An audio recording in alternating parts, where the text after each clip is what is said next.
warahmatullahi wabarakatuh. Perkenalkan, saya Devi Safitri, NIM B2BN023012 dari Prodi Pendidikan Matematika semester 6. Pada kesempatan kali ini, saya akan mempresentasikan materi mengenai manajemen layanan khusus di lembaga pendidikan. Pertama, kita perlu memahami dulu apa yang dimaksud dengan manajemen layanan khusus. Secara sederhana, manajemen layanan khusus adalah pengelolaan berbagai fasilitas dan layanan pendukung yang membantu siswa selama berada di lingkungan pendidikan. Jadi, kalau proses belajar mengajar berfokus pada kegiatan akademik di dalam kelas, seperti penyampaian materi, kurikulum, dan penilaian, maka layanan khusus berfokus pada kebutuhan siswa di luar pembelajaran langsung. Contohnya seperti layanan kesehatan, konseling, keamanan, transportasi, dan fasilitas lainnya. Yang kedua, tidak bisa berjalan sendiri. Ketika pembelajaran di kelas dan layanan pendukung berjalan dengan baik dan saling melengkapi, barulah tujuan pendidikan bisa tercapai secara lebih optimal. Selanjutnya, ada 4 tujuan utama dari pengelolaan layanan khusus. Yang pertama adalah efisiensi sistem. Artinya, semua layanan yang tersedia harus dikelola secara efektif dan efisien agar benar-benar memberikan manfaat. Yang kedua adalah menciptakan lingkungan sekolah yang kondusif. Siswa tentunya akan lebih nyaman belajar kalau lingkungan sekolahnya aman, tertib, dan mendukung. Yang ketiga adalah memenuhi kebutuhan peserta didik, karena setiap siswa memiliki kebutuhan yang berbeda dan tidak semua bisa dipenuhi hanya melalui kegiatan belajar di kelas. Kemudian yang terakhir adalah proteksi dan kesejahteraan. Jadi, sekolah juga bertanggung jawab dalam membantu menjaga keamanan, kesehatan, dan kesejahteraan siswa selama berada di lingkungan pendidikan. Intinya, layanan khusus hadir untuk memastikan siswa mendapat dukungan yang lebih menyeluruh. Dalam pelaksanaannya, manajemen layanan khusus memiliki 5 prinsip atau pilar utama. Yang pertama, efisiensi dan efektivitas. Artinya, sumber daya yang harus digunakan secara tepat dan tidak berlebihan. Yang kedua, profesionalitas. Setiap layanan sebaiknya dikelola oleh orang yang memang memiliki kemampuan di bidangnya. Misalnya, layanan konseling ditangani oleh guru BK yang kompeten. Yang ketiga, keterpanduan. Semua unit layanan harus saling berkoordinasi agar tidak berjalan sendiri-sendiri atau bahkan tumpang tindih. Keempat, ada keadilan. Artinya, seluruh siswa memiliki hak yang sama untuk mendapatkan akses terhadap layanan yang tersedia. Dan yang terakhir adalah akuntabilitas. Setiap layanan harus dikelola secara transparan dan bisa dipertanggungjawabkan. Jadi, bukan hanya sekedar menyediakan layanan, tetapi bagaimana layanan tersebut dikelola dengan baik dan benar. Taksonomi ekosistem layanan khusus. Layanan khusus di sekolah dapat dikelompokkan menjadi 5 bagian besar.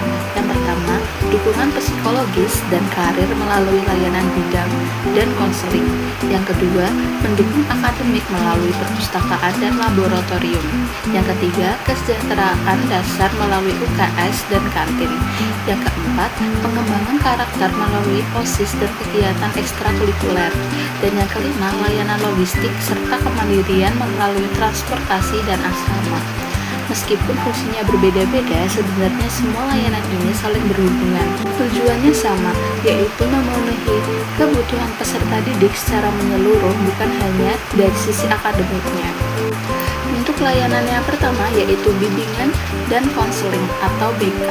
BK biasanya dikatakan sebagai sistem navigasi bagi siswa karena membantu mereka memahami masalah, mengenali potensi diri, dan menentukan arah perkembangan mereka.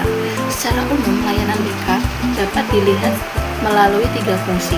Yang pertama adalah fungsi preventif, yaitu mencegah masalah sebelum menjadi lebih besar.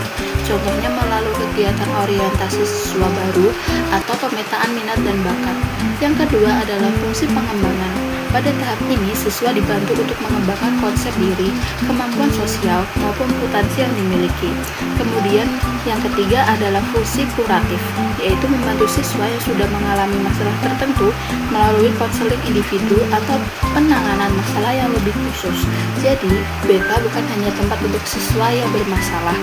BK juga berperan membantu seluruh siswa berkembang secara optimal. Untuk layanan yang kedua, yaitu perpustakaan dan laboratorium.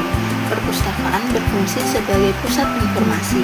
Di sini, siswa bisa mencari referensi, menambah wawasan, dan mengembangkan kemampuan literasi secara mandiri. Sementara itu, laboratorium lebih berfungsi sebagai pusat eksplorasi. Kalau di kelas siswa mempelajari teori, maka di laboratorium mereka bisa menguji atau membuktikan teori tersebut melalui kegiatan praktikum. Dari sisi pengelolaan juga berbeda. Perpustakaan berfokus pada penyediaan dan pengelolaan sumber informasi, sedangkan laboratorium membutuhkan pengelolaan alat, bahan, jadwal penggunaan, serta keselamatan kerja. Jadi, perpustakaan membantu siswa memahami informasi, sedangkan laboratorium membantu siswa membuktikan dan menerapkan informasi tersebut secara langsung. Layanan yang ketiga yaitu UKS dan kantin. Selain kebutuhan akademik, kondisi fisik siswa juga sangat berpengaruh terhadap proses belajar. Karena itu, sekolah memiliki layanan seperti UKS dan kantin. UKS berperan dalam pemberian pelayanan kesehatan dasar. Misalnya, ketika ada siswa yang sakit atau mengalami cedera ringan selama berada di sekolah. Sementara itu, kantin berperan dalam menyediakan makanan dan minuman yang bersih, aman, bergizi, dan terjangkau.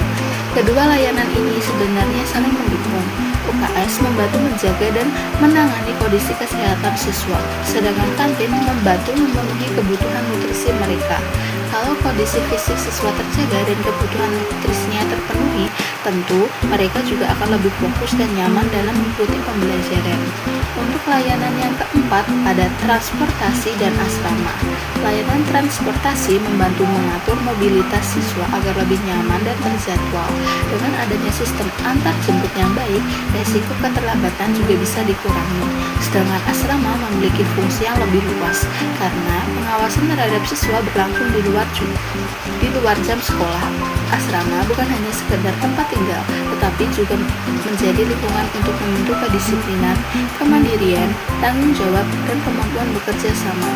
Jadi, kalau transportasi lebih berfokus pada pengelolaan mobilitas dan waktu, asrama lebih fokus pada pengelolaan lingkungan, kehidupan siswa secara lebih menyeluruh.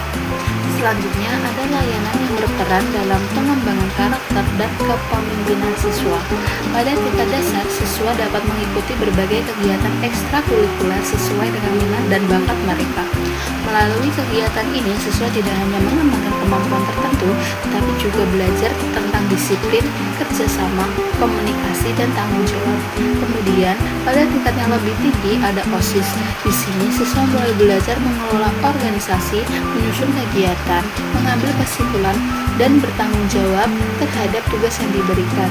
Jadi, semakin tinggi keterlibatan siswa dalam kegiatan organisasi, semakin besar juga kesempatan mereka untuk mengembangkan kemampuan kepemimpinannya. Dalam semua layanan yang sudah dijelaskan sebelumnya, guru memiliki peran yang sangat penting sebagai penghubung atau integrator. Di laboratorium, guru membantu mengarahkan proses praktikum dan memastikan kegiatan berjalan dengan aman. Di perpustakaan, guru dapat membantu siswa menentukan dan menggunakan sumber informasi yang tepat. Dalam layanan BK, guru bisa menjadi pihak pertama yang menyadari adanya perubahan atau masalah pada siswa. Kemudian, dalam kegiatan OSIS dan ekstrakurikuler, guru berperan sebagai pembina yang memberikan arahan dan pendampingan. Jadi, meskipun setiap layanan memiliki pengelolaannya masing-masing, guru tetap menjadi salah satu pihak yang menghubungkan siswa dengan berbagai layanan tersebut. Sebagai kesimpulan, manajemen layanan khusus bukan hanya tentang menyediakan fasilitas fisik di sekolah. Yang terpenting adalah bagaimana seluruh layanan tersebut dikelola dan dihubungkan menjadi satu ekosistem pendidikan yang utuh, mulai dari layanan kesehatan, konseling, perpustakaan, laboratorium, kantin, transportasi dan asrama, hingga organisasi siswa. Semuanya memiliki peran masing-masing dalam mendukung perkembangan peserta didik. Dalam mengelolakannya efisien, tenaga yang profesional serta terlibatan guru, layanan khusus dapat membantu memenuhi kebutuhan siswa secara lebih menyeluruh. Jadi, keberhasilan pendidikan tidak hanya terjadi di dalam ruang kelas, tetapi juga didukung oleh seluruh layanan yang ada di lingkungan sekolah. Sekian pemaparan materi dari saya. Terima kasih atas perhatiannya. Wassalamualaikum warahmatullahi wabarakatuh.